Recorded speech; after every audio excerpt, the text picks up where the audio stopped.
তো কি কাজ করতেছেন, কাজ কাটতেছেন? কাপড় কাটতেছি দাদু। এই যে কাপড় কাটছেন না? জি। এটা কি উপরে বডি? এটা উপরে হাফ বডি। হ্যাঁ, কাপড়টা কেমন হবে? মডেলটা কি মডেলটা ইউ? হ্যাঁ, এই মডেলটা হবে, এটা কলার হবে এখানে।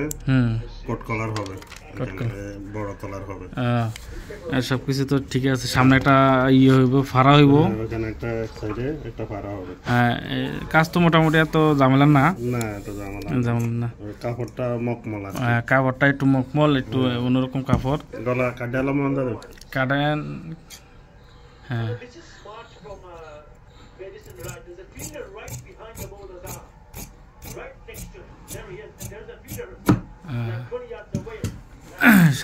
সামনে হয়েছে গিয়া আপনার এই কোটকলা গিয়ার 42 দিবেন। 42 দিলে বেশি, তারপর দিয়া রাখে ফাতা আছে তো একটু কম দিলে সমস্যা নেই। তো এই জামার মজুরি কত নিছেন? এটা মজুরি নিছে 140 রিয়াল দাদু। 140 রিয়াল বাংলাদেশের প্রায় 5000 টাকার কাছাকাছি হয় মনে হয়। 5000 টাকার কাছাকাছি। এটা সৌদি আরব। বাংলাদেশে বানাইলে এটার কত মজুরি হইতো অনুমানিক? বাংলাদেশের মজুরি হলো কত? 500 টাকা দিত। সর্বোচ্চ দিলে 500 টাকা, সর্বোচ্চ 500 টাকা দিত এই জামাটার মজুরি। আর সৌদি আরবে এই জামার মজুরিটা 5000 টাকার কাছাকাছি, 4800 কত জানি হয় এরকম। তো আসলে সৌদি আরব কাজের চাহিদা আছে এবং কি মোটামুটি মূল্য আছে কাজের। যদি কাজ জানা থাকে কাজের মূল্য আছে, এগুলো কথা। তো কাটতে সর্বোচ্চ আধা ঘন্টা লাগবো।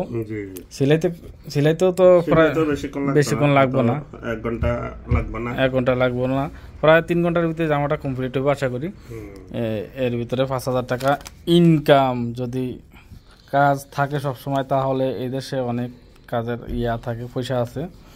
যারা সৌদি আরব কাজ থাকলে তো সৌদি আরবের টেইলারেরা হলো সবচেয়ে সুখী এবং কি ধনী। সবসময় যদি এরকম কাজ থাকে, মনে করেন এরকম 2টা কাজ থাকলে একদিনে প্রায় 10,000 টাকার কাজ। তো মালিকের নিয়ে এটা যদি মোটামুটি তারপর ভালো একটা অ্যামাউন্ট বেতন পড়ে, এলে কথা। একটু দিব দাদু না 30 দিব। তো স্টেট আবার ফাতা আছে সামনে। হ্যাঁ, বেশি দেওয়া যেত না। হ্যাঁ, এরকমই দেন। 28 বা 30 দিয়ে দিই। হ্যাঁ, ঠিক আছে, সবাই ভালো থাকবেন। আল্লাহ হাফেজ।